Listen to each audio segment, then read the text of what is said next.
Wooting explores Hall effect and inductive sensing for analog keyboards. Readers of our website may be familiar with the Wooting brand for their then, and now, excellent Wooting 1 analog keyboard that we examined in late 2017.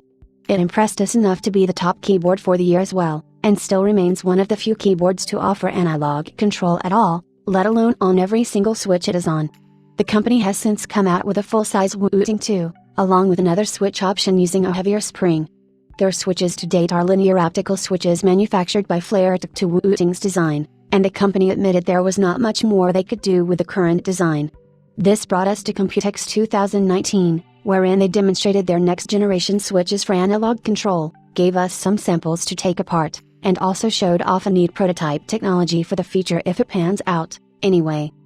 The Hall effect has been used for keyboard switches in the past, as much as nearly 4 decades ago, no matter what some people may tell you when describing SteelSeries' new switch from Computex also based off the Hall effect.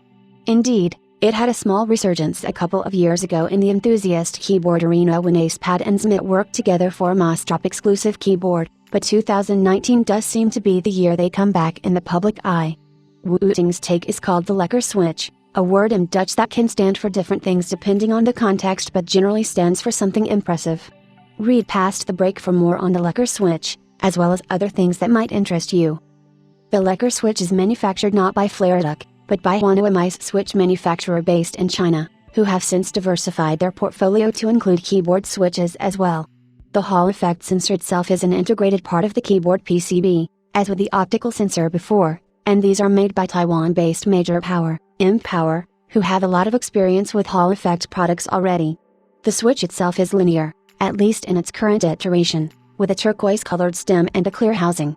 The stem has walls around to help add in some dust and spill resistance, while still retaining Cherry MX stem keycap compatibility.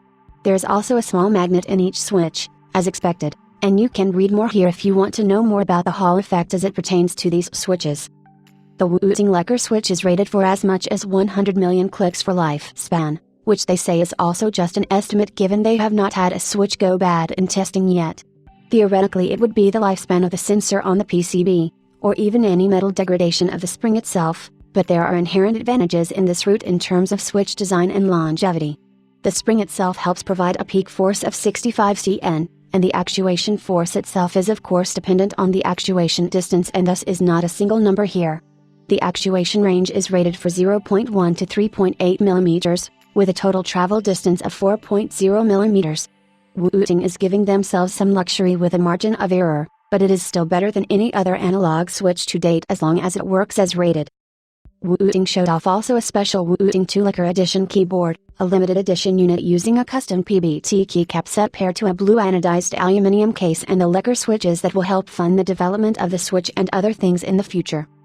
In addition, Wooting also were happy to share the spotlight with a Dutch startup, Altrons BV, that aims to use inductive sensing as an alternative means to analog control on keyboards. The technology is still in its infancy, and you can read more here if interested. But it is interesting to note that we have gone from pressure sensing to analog control to the Hall effect, and possibly other technologies, all in the quest to make a keyboard truly worthy of the gaming moniker.